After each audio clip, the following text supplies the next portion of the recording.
Did the two of you abuse your son? No. And I'm so sorry.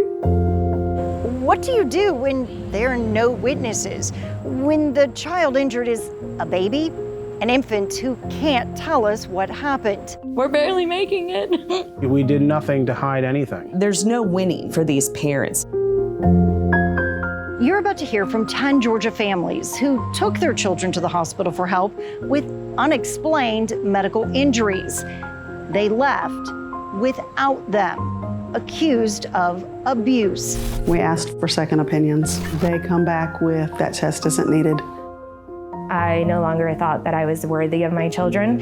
It makes sense that child welfare got involved, but it is what happens next that is raising concerns and has Georgia families begging lawmakers to get involved.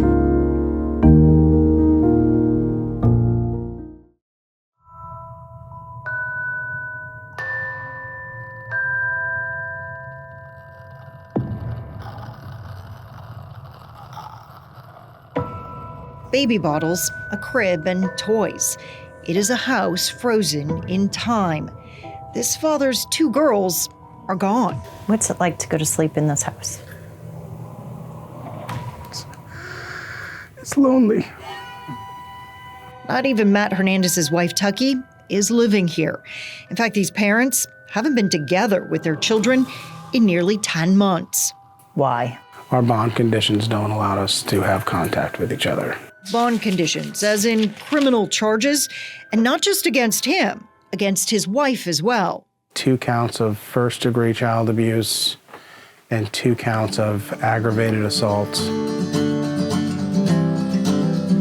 That's why even though his 4-year-old daughter Aria loves to spin and twirl as he plays guitar, the dance floor today is empty.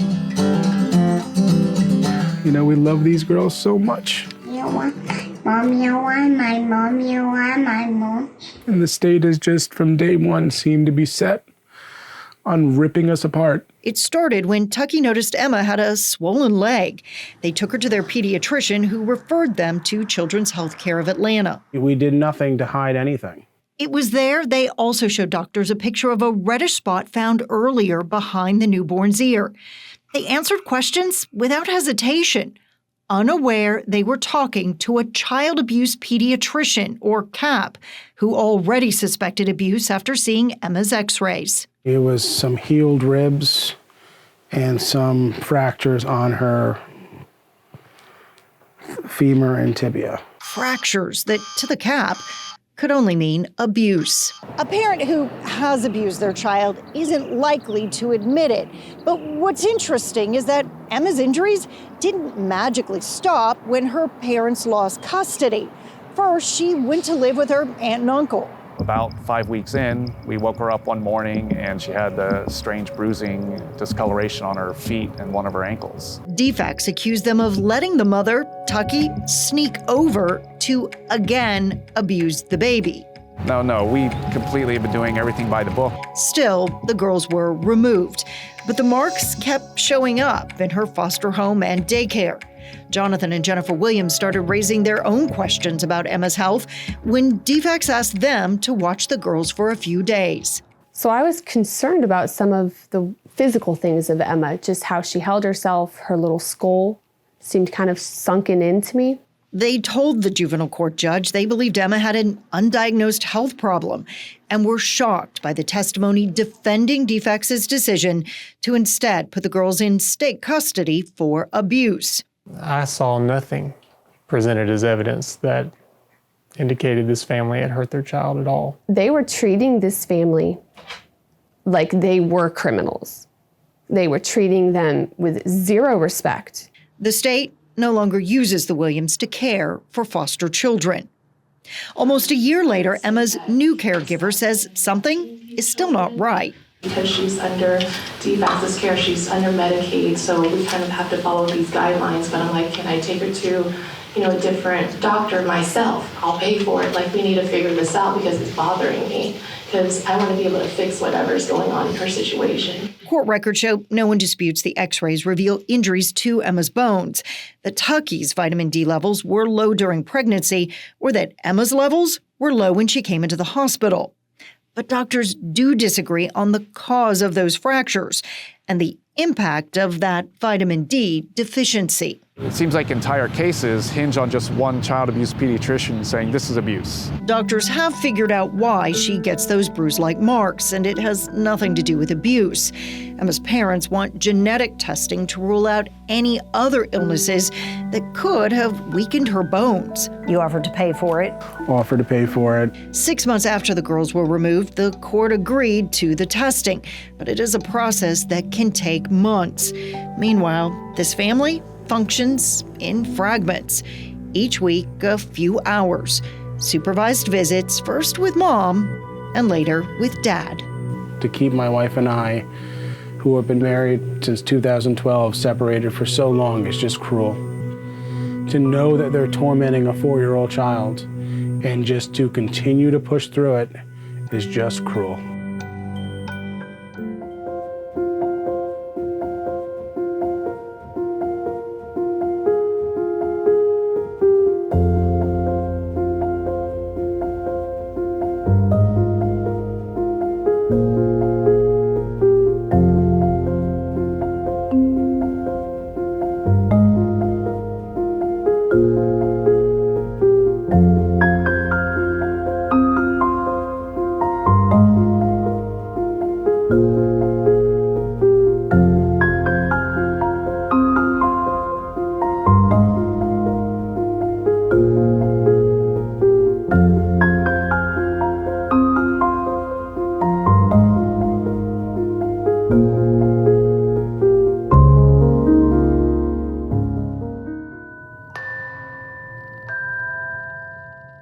Let's take out the emotion and just deal with the facts. This is Casey and Bailey Collins and their son, Ridge. She is an advanced EMT, so she knows what to do in an emergency. Still, You're not prepared and trained to use life-saving skills on your child. August 2023, Ridge stopped breathing and he was life-flighted to Children's Healthcare of Atlanta. It was there that a child abuse pediatrician determined someone had violently shaken him, causing his brain to bleed. His father, Casey, was the prime suspect. You cried. I did. He immediately cried. He lost it. They can point at me and say he had to have done it. It's just kind of heart-wrenching to hear, especially on the stand when you're in court. Georgia's Department of Family and Children's Services removed custody, and the parents were arrested. I just remember holding Ridge and telling him that I was so sorry, that I wished I could take him with me, and I had no choice but to leave him.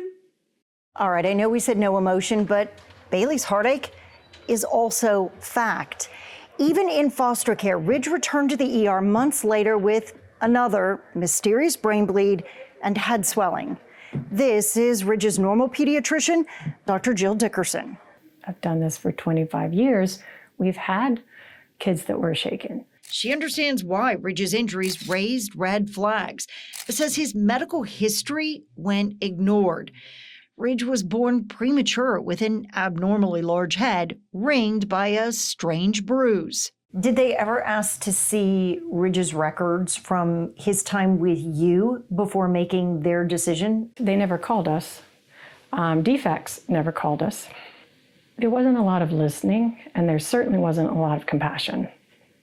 And I can say that from the notes, because I read every single note. Dickerson says it was like doctors declared abuse, deemed him now safe, and then stopped running tests. It's almost like we had an answer that fit.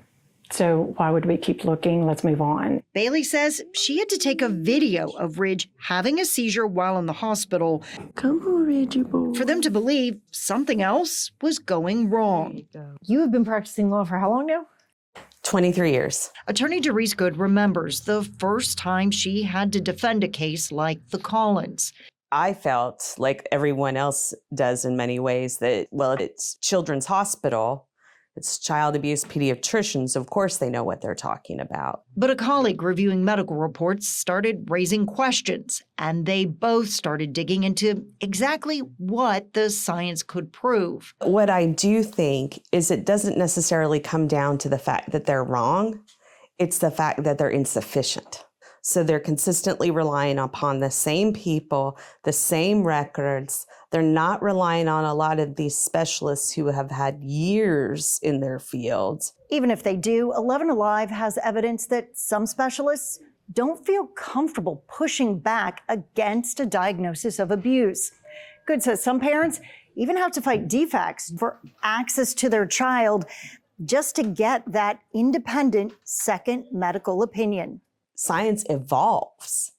And I think that's part of the problem, is that this area of law has not, and really of science, has not evolved. It's stayed stagnant. You know, I can't have access to what's happening in the juvenile system, but one of these indictments where a parent actually ended up facing criminal charges, and the list, of doctors. Correct. From CHOA is just, it's pages. We see these crazy lists and we see how many, every single child abuse doctor at the Children's Hospital is on this, even though only one actually did the report. This is just huge. I could see why. Correct. If I'm looking at this list, I would think, well, how could they be wrong? Correct. So you have the power of the state. This is powerful and frightening for a lot of attorneys that take these cases, myself included. And you'll put up one, maybe two. Correct. I think there is this perception, though, that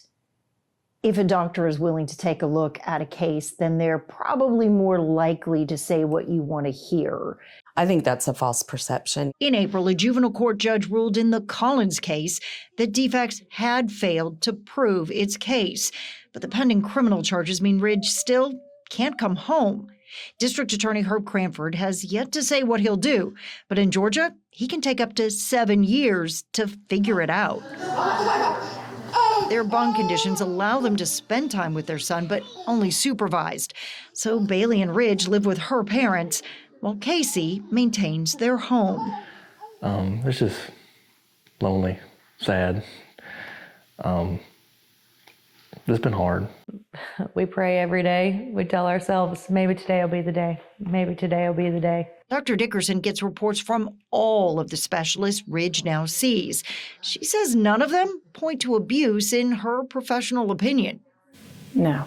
The more data we got, it's like, that doesn't make sense. Right now, Dickerson believes Ridge has a blood disorder that keeps it from clotting the way it is supposed to, especially after being exposed to a viral infection.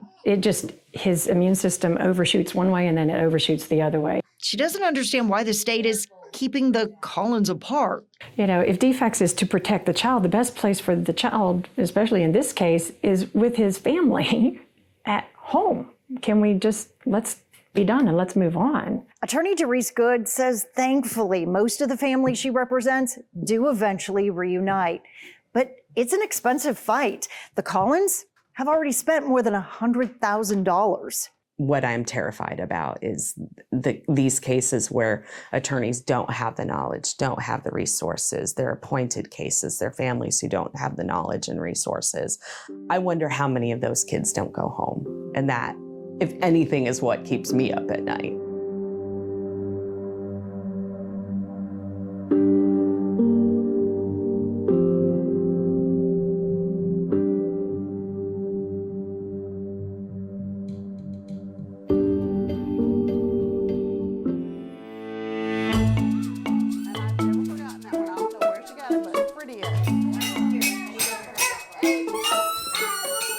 He's really sweet. The playroom at the Lester's house is packed with toys, patience, and lots of love. I couldn't turn my back on these babies. They're innocent. I love these babies so much. Just as she loved her babies before them. I love these pictures. We are looking at my kids. This is the family as years were going by and they were getting older. Old enough that Tracy and her husband Johnny started thinking about retirement. We were finally at the point where we didn't have to hire a babysitter and we could leave the youngest one here. But then her daughter, Tara Lynn, started her own family. Come here, let's read, Parker. 2 boys born. You may start the conversation now. Hello? Before she went to prison. What prison are you in again? I'm at Lee Arundel. 3 years ago, Teralyn and her husband, Tyler Alexander, were accused of abusing their firstborn, Parker, who at the time was only 8 weeks old. 6 months later, Tracy and her husband got custody to get the boys out of foster care. Did the 2 of you abuse your son? No. The couple believed so strongly they'd reunify that as the jury deliberated, they were child-proofing their boy's bedroom. After all, they left as infants, but could return toddlers. For too long, their home sat on a street, failing to live up to its name. As to count 5, as charged in the indictment, cruelty to children in the first degree. That joy would have to wait a little longer. We, the jury, found the defendant guilty. No one disputes Parker had several broken and fractured bones, but his parents insist they never treated him aggressively. They believe their son suffered from a complex series of medical events that unknowingly left him with weaker bones. And then it was just like my heart shattered. I really just don't know what to say anymore. The jury definitely got it wrong. There are parents guilty of horrendous crimes. In 2023, Georgia fielded more than 60,000 safety concerns. According to child welfare data, a very small number of those children, 418, involved allegations of physical abuse. Last year's data doesn't break cases down by age, but in previous years, about 18% of those would be infants, children who had yet to celebrate their first birthday. Physical abuse is fortunately not very common. Neglect is the biggest issue we deal with. Attorney Tom Rawlings once served as the director of Georgia's Division of Family and Children's Services, or DFACS. He has run the state's Child Advocacy Office, and he has served as a juvenile court judge. He has seen the challenges of identifying and stopping abuse from more angles than most. And he is grateful our state has 5 child abuse pediatricians working at area hospitals to help. They really are a wonderful first line of defense to make sure that children who have been abused are receiving proper safety and are getting cared for. It is a child abuse pediatrician, or CAP, that diagnosed each of the babies at the center of our investigation, Help That Harms. Rawlings says as an attorney, he has also represented parents he believes are innocent. And so to me, the question is not dismissing the great work of child abuse pediatricians, but it is to make sure that parents, when they say, well, I haven't done anything, that we're listening to them and we are giving them the opportunity to defend themselves. CAPs undergo special training to identify abuse, so their diagnoses wield a lot of power. We heard it echoed in the Alexander trial. Once they make their recommendation and once they make their finding, you pretty much just go along with what they say. Correct. It's considered the top of the line. But CAPs aren't just diagnosing the medical problem, they are declaring how the child got it. Abuse. Families who deny the allegation argue child abuse pediatricians are making decisions based off a snapshot in time, when to really understand the injury, a doctor needs to look at the whole picture, birth records and previous medical appointments. But once the CAP suspects abuse, everyone else from doctors and DFACS to law enforcement views the case through that lens. Agencies, individuals, we all have a bit of confirmation bias. Tracy says 2 of Parker's fractures are a perfect example. Radiologists identified them after he went into foster care. The CAP said they must have missed them the first time around. But Parker's parents see the fractures as new, unexplained injuries while out of custody. I do believe that sometimes what is missing for the parents is the ability to have that second opinion from an independent person, because the decision we're making legally is so significant. Okay, so do it. Get a second opinion. even CAPS don't seem to understand that right now, that's just not how Georgia's process works. Once your team gets involved and y'all have made a diagnosis of child abuse or suspected child abuse, how much the parents are not really allowed to ask for a second opinion, are they? No, they're free to ask for a second opinion. Unless their parental rights have been terminated, I don't believe that there's anything preventing them from getting a second opinion. Terilyn and Tyler couldn't do that because their child had been taken from them. They weren't allowed to take them to doctors or be at any doctor's appointments. We asked for second opinions. And they come back with, that's not needed, that test isn't needed. Tracy didn't get custody until Parker was 8 months old. It was only then that she was able to get more testing. But she says most doctors looked at Parker's medical chart from Children's and sent them home. They do not want to go outside what that child abuse pediatrician said. They don't want to ruffle feathers. They don't want to get involved. She did eventually learn Parker had a missing chromosome, and a doctor in Boston told the family it is likely Parker had Ehlers-Danlos syndrome. Ehlers-Danlos syndrome is a connective tissue disorder that affects the joints and sockets in your body. At trial, other medical professionals, though, disagreed. There is no definitive test for children to determine if it's true. Either way, prosecutors argued it wouldn't explain Parker's injuries. And sometimes good people do bad things. Sometimes they snap. Our investigation, Help That Harms, isn't as much about a parent's guilt or innocence as it is the systemic roadblocks that make it tough for families to quickly get an independent second medical opinion and maintain a close relationship with their child without having to go deep into debt. Can we fix this? Our system is based on people having faith in the justice system. If we can do everything we can to make sure that we get the answer right, even for this small group of people, then people will have more faith and more confidence in the larger system. Perhaps it's why these cases have started to garner national attention from groups like You Are the Power. We help small organizations who have been harmed by an overreaching government.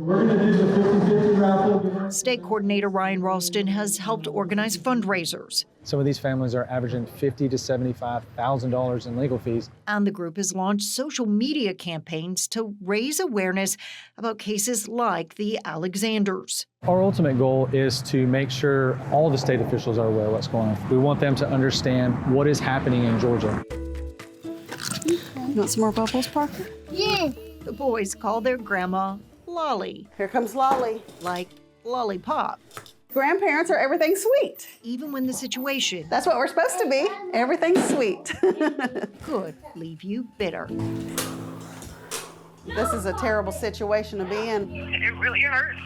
I just miss my family, miss my boys.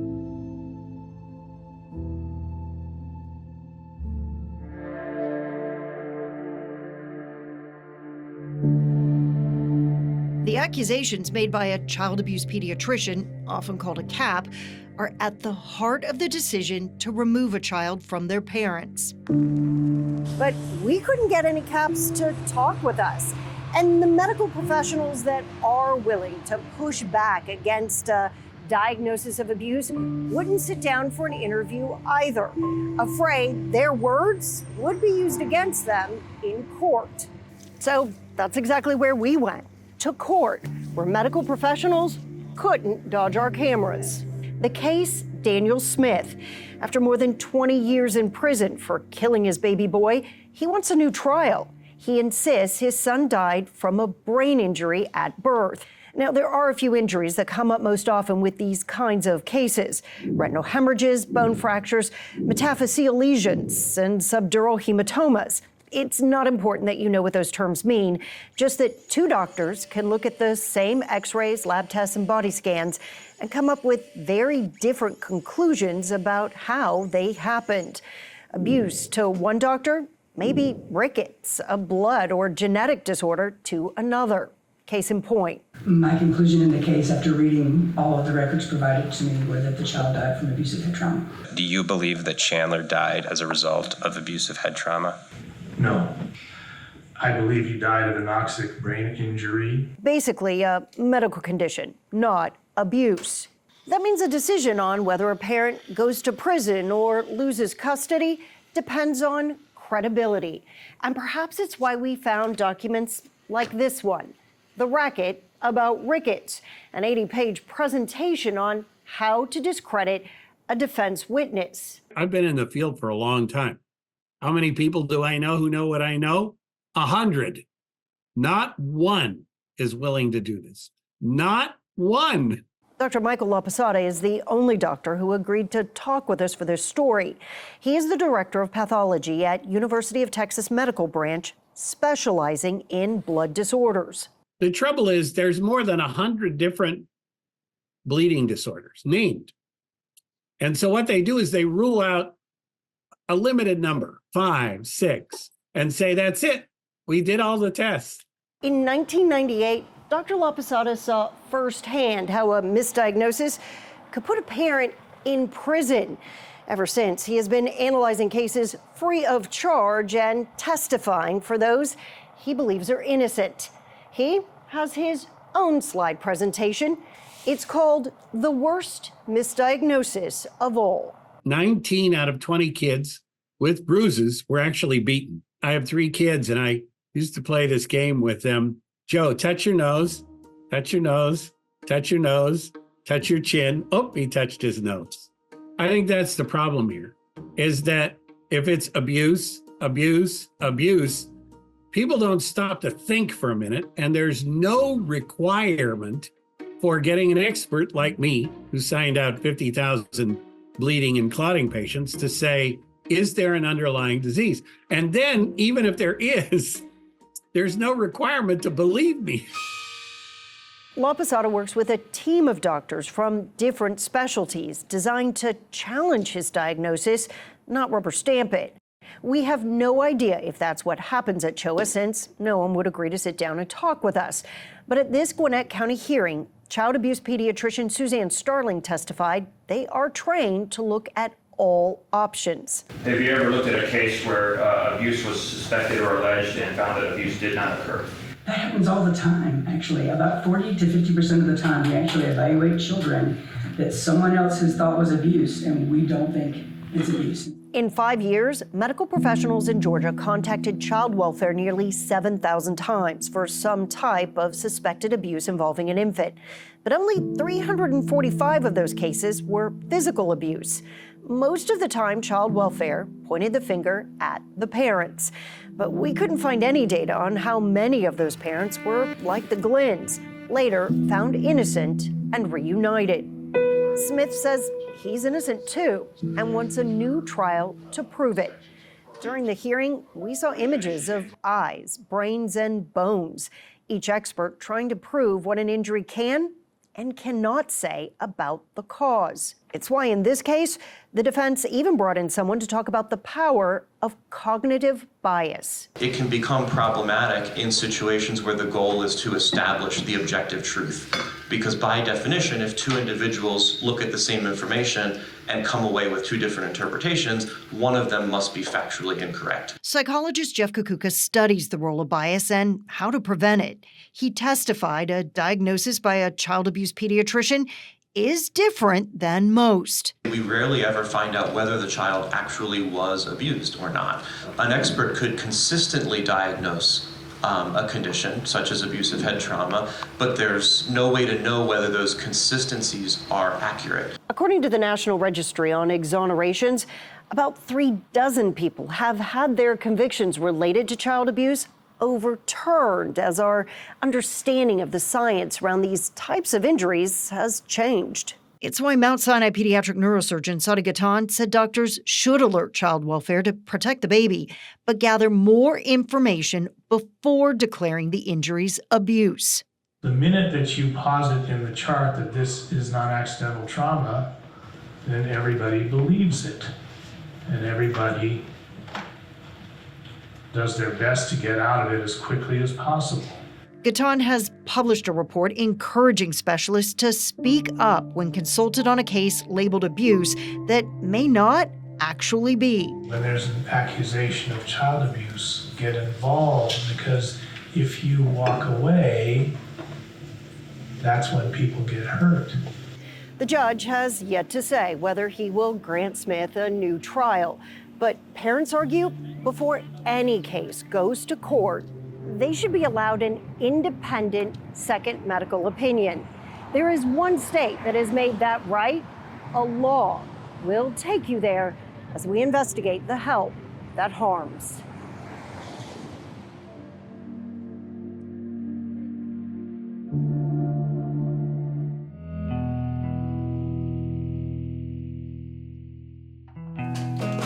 The stories always seem to start the same way. A concerning injury. We noticed that he had a little bump on his abdomen. Which Holly Simonton says then leads to a trip to the hospital. And literally within minutes of meeting me, there were basically outright accusations to my face. Turns out, parents in Georgia aren't the only ones fighting to be heard, because we didn't find Holly in Atlanta. We found her here in Boyd, Texas, where parents have been lobbying lawmakers for years to get an independent second medical opinion before taking their children away. It's why we hit the road to learn more about SB 1578, a piece of legislation that for the past 3 years has meant hope for families in Texas who say they're falsely accused of abuse. They're the first to admit they understand completely that an investigation was needed. We are wanting due process. We're wanting better checks and balances, and the truth should always be the most important goal here for everybody. Simonton says that search for truth started with families willing to speak up. This incident has broken our trust in the healthcare system. Just months after their nightmare, in 2021, she found herself testifying at the Capitol. I was terrified. I actually wanted to back out as we were traveling to Austin. But she had seen the power of a second opinion. So our pediatrician said, looked over Hudson, he was fine. And she's like, we're not putting him through all of that invasive abuse workup. And she was so fired up. And it meant the world to me, because without her, I don't know where we would be. Because of that advocacy, the Simontons never lost custody. But other parents told lawmakers they weren't so lucky. The CAP in our case never accepted our daughter's diagnoses, and even went so far as to use our family's case as an example of abuse at a national conference without our permission. That it didn't matter what we said, that he only listened to the child abuse doctors. How long was the child out of your? It was almost 2 years. I missed my son's first birthday. It was that kind of testimony that helped win legislative allies like Representative James Frank, the chair of the Human Services Committee. When you first started talking about this issue, did you find that lawmakers were educated on it, or was there skepticism? I think there was a lot of skepticism. Frank says that's why lawmakers raise concerns with hospitals and child abuse pediatricians, or CAPS, more than a year before this committee meeting, expecting they would, on their own, make changes. So any specific changes in the last couple of years? Not that I can pinpoint.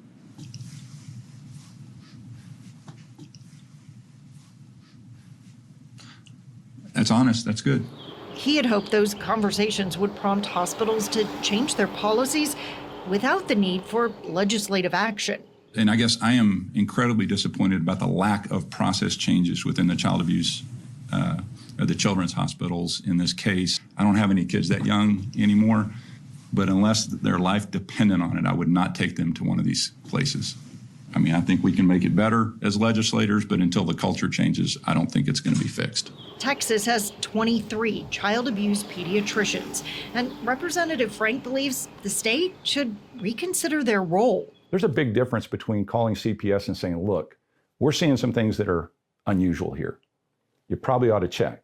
Versus calling CPS and saying, I have found child abuse, and in some cases, and I know which parent's doing it. Frank says Texas has tried to train caseworkers within the state's child welfare agency to use a CAP's information as an opinion, not the only opinion. But he knows that's hard when agency turnover leaves young caseworkers to make some pretty serious decisions. Almost 3 years after Texas tried to improve due process, Simonton says the law, as written, isn't enough. A lot of parents don't even know they have the right to a second medical opinion. The CPS isn't going to tell them that, and the child abuse pediatricians aren't going to tell them that. So parents don't know they have that right. Which is why in the next legislative session, she hopes Texas lawmakers will debate how to make the intent of the law clear and enforce it. I think you've seen in Georgia, and certainly we've seen here, there's plenty of times where they have created harm out of thin air when it just didn't need to be done. Illinois is having similar discussions. Proposed legislation in that state mandates child abuse pediatricians identify themselves and their role, and it orders hospitals to provide parents with their child's complete medical record.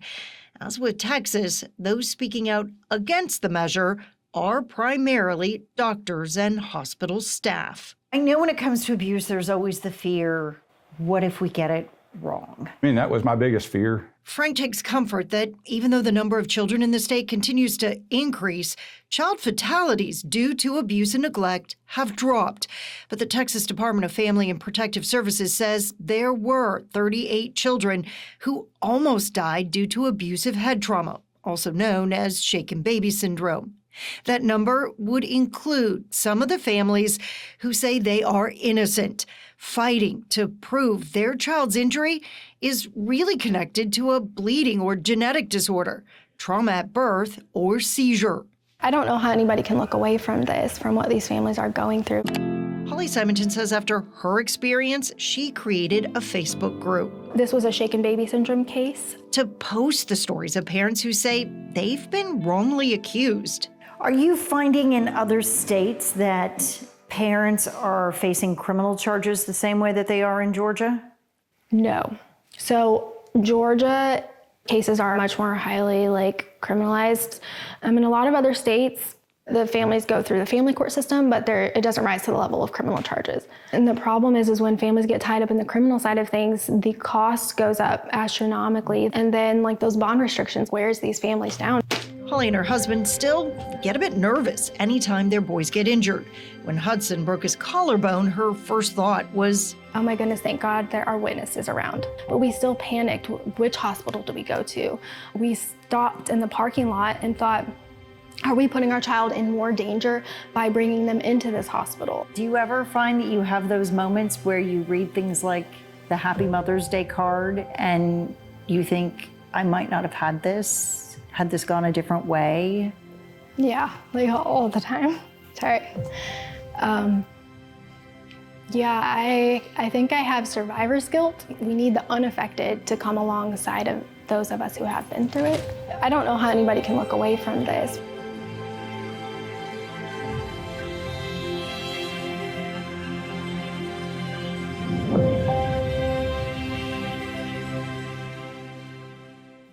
Hey y'all and welcome. I'm your host Colleen Puckett, and today with me is my husband Derek Puckett. Hello. What's the name of your podcast? The F Word Foster Care. It's their story of why the state put their children in foster care. And they told us that they were there because there had been some allegations made that I was starving our children, which was very ironic given that they showed up while I was cooking this ginormous home-cooked meal for my children. And the last thing I can actually remember is looking up at the staircase. And my sister was there with my babies.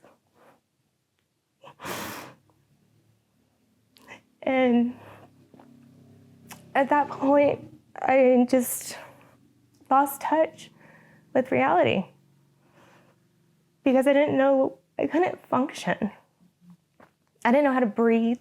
Never once during our case did it feel like it was reunification. It was the whole time it just felt like you're never getting them back. Not family friendly at all. No. The Pucketts have lived the help that harms, the roadblocks created by our child welfare system that make it difficult for parents to prove their innocence after being accused of abuse. Even though the Pucketts had the resources to fight and get their children back, their family wears the scars. I mean, my kids weren't going to be removed to begin with. But what do you think changed? I think the liaison at the hospital is what changed. It was child abuse pediatrician, liaison, and leadership from DFACS all talking, but not talking to the family and the children and the people like the investigators who actually are working with us, who have contact with us, who have spoken to us and our children. The child abuse pediatrician that determined your children were being starved, were not being properly fed, did they meet your children? No. Did they meet you? No. After they were away for a year, did they gain a lot of weight? No. They had the smallest amount of weight gain and growth in their entire lives that year. And they came home on all the same medications and then some, and with all the same diagnoses that they went into care with. The Pucketts never faced criminal charges, and the girls have now been back home for 11 years. There you go. Pass the baby. The family has since grown, and the experience has inspired a new job. Being the first parent navigator in Georgia, where I'm able to now mentor parents who are in the system for all sorts of allegations and help them walk through the system to reunification. It is a position created by the defense attorney that reunited her family. It is through that job. Remember, watch your fingers, okay? We met Stephen and Yasmin Glenn. There we go. This is outside time. Y'all keep riding. Remember, don't go past the car. This is when everybody gets home from school. When I get home from work, come outside while the day is still nice. We can sit out here, enjoy them playing, have small talk. After being accused of abuse, it took more than 2 years for the Glenns to get their kids back. 843 days in the system. Like, we even had conversations of what does that mean for us if they don't come back? Or what is it going to look like if we have to keep going for a couple more years? Mm-hmm. And those were tough conversations to have. The loss of their children snowballed into the loss of Stephen's job. Working helps keep your mind off of things because you don't want to stew on it all day. So Yeah. you keep yourself busy, but when you can't work to keep yourself busy, you're stuck in an empty, quiet house. I had a couple months where I didn't leave this house.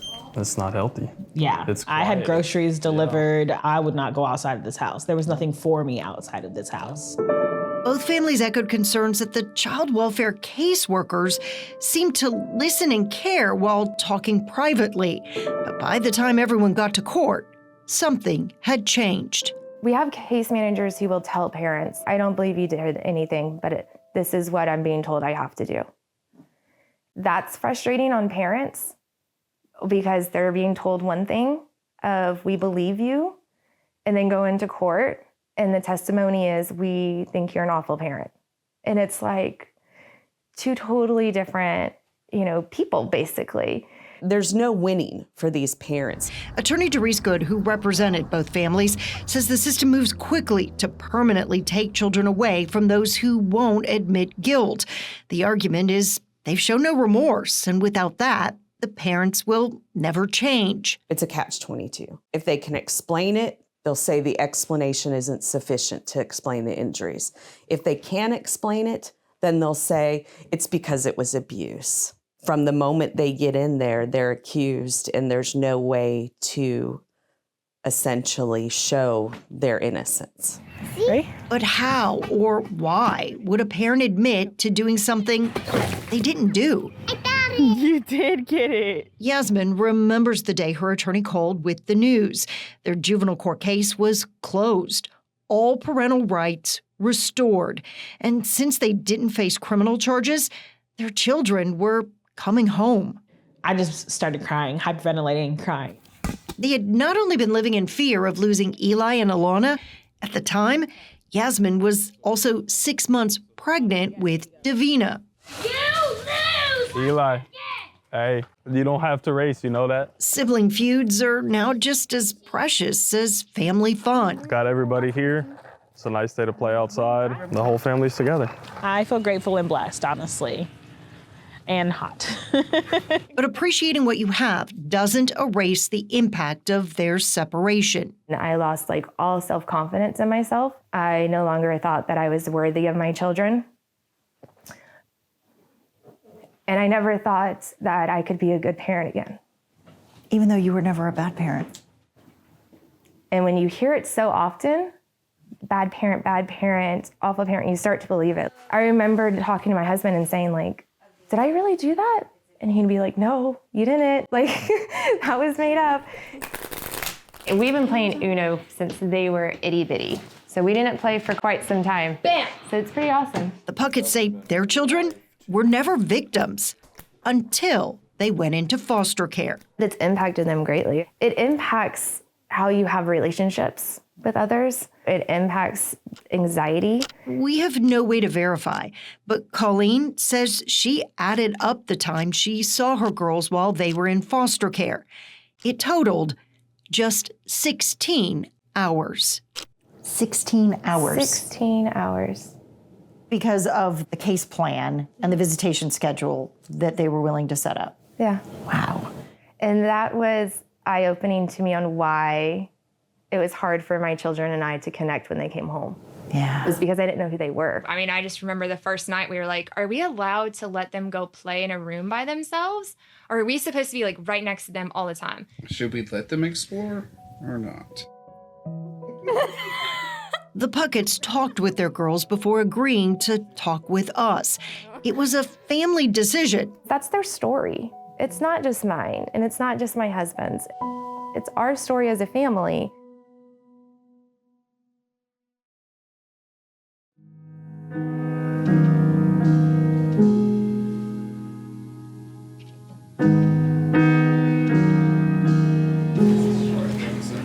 Hi, I'm Diana Kramer. I'm Carolyn Alexander. I'm Erica. Most of these people have never met. They come from different backgrounds. Yeah, I'm a business owner. I used to work in a restaurant as a server and a manager. I work for the city of Noonan. I am an upholsterer. I'm an electrician. And I'm an advanced EMT. Some can't hold a job because of the tragic twist that makes all of their differences disappear. How many of you were accused of abuse after walking through the emergency room doors at Children's Healthcare? Just about everybody. My son went unresponsive on August 11th of 2023, and he was life-flighted to Choa Eggleston. Bailey Collins and her husband were accused of shaking their baby, causing a brain bleed. I lost it. I just lost it. The reasons that brought these parents to Children's Healthcare vary. I was actually sent to the emergency room by our pediatrician because I noticed a lump on her arm. In our case, my daughter was 5 months old when we noticed some swelling on her leg. Our whole situation was weight loss. But once in the door, you know, they were immediately like taking my 2-week-old daughter's clothes off, checking her for bruises and all of this. They ran an x-ray and they found a fracture on her leg. And I broke down immediately because I know my daughter has never fallen, had any accidents, anything, and I know I'm an extraordinary mother. They said they would run some tests. It still hasn't crossed my mind that they would ever even try to take her away. I just assumed we would figure it out. Everyone was whispering about us. Like, I saw one of the nurses tap her friend and say, there they are, like, there's the parents. I trust them. I just want to tell them every single detail. They used that to arrest me and say that I'm abused my baby. And within hours of that accusation, for many of these families, we were there for no more than 2 hours, and they separated us, questioned us, and then told us that they were taking our son from us, and we were immediately escorted out of the hospital by police. And that was the last time we saw him. You haven't seen him since? And how long has that been? 3 years. How many of you knew you were talking with a child abuse pediatrician when they were in the room asking you questions? When we spoke to the child abuse pediatrician, we didn't know initially she was a CAP. We found this out later once we got our medical records. I actually didn't find out until we went to court. Same. Well, he didn't meet us in person. He called us on the phone. Well, parents understand and want doctors and DFACs to protect children. They question how much they truly want to find out what's going on. I wanted to get more follow-up x-rays. We kept asking and pushing for more follow-up x-rays, and they wouldn't do it anymore. Did they say why they wouldn't run those tests? They just said there's nothing wrong, there's nothing wrong. I came from Romania as an orphan. I was very tiny. Okay, maybe she got my genetics somehow. It was just like a slap to the face, like, no, we're not going to listen to you because you're wrong. After I got custody of our grandson, I went to all kinds of doctors. And one of the first places was Emory Genetics. He refused, and he said, it's all right here in the computer. It's 100% abuse. I'm not doing any genetic testing. And I told him I was willing to pay for whatever. And he just flat refused. Yes, I can attest to that too. You know, we've tried other options like Kaiser, Permanente, and as soon as they see what Showa has put in, it's like they don't even want to talk to you anymore. Their whole tone changes. If you get a diagnosis, people don't believe it. The court system does not believe it.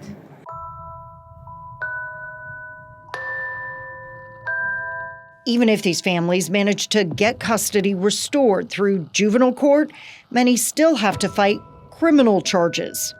I'm facing a lot of charges right now for something I didn't do. I have 18 counts, 2 for each fracture. I'm facing 360 years in prison. We won our juvenile court hearing, and the court ruled in our favor for my son to be returned home. But since we're out on bond, we cannot be alone with him, so he's still living with my parents. For 10 months, Tucky Willowrat couldn't live or even talk to her husband.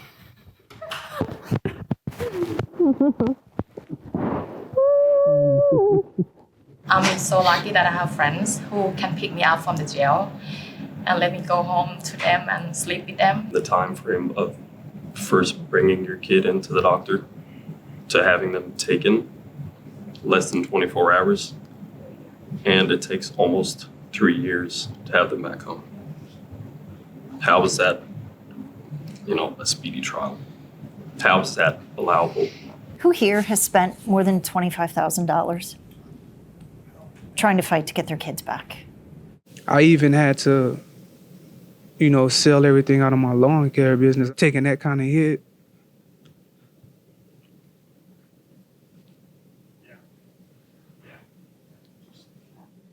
We're $100,000 into this.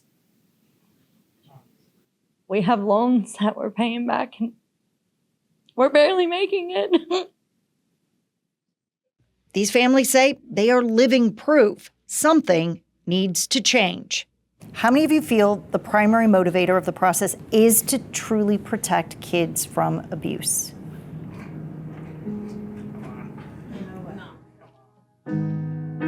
Shame on you, and this is going to stop. Take off the blinders when certain things don't line up. Everything is just not, by the book. I don't think that every case requires you to have to contact the police, because any investigation that DFACs would have done on their own no longer happens, because you're automatically guilty because police are involved. I believe there should be a second opinion. I think that's what they've done in Illinois and Texas. Especially with our case, me and Carolyn, our doctor was in training. She wasn't a child abuse pediatrician, yet she still tore up our lives.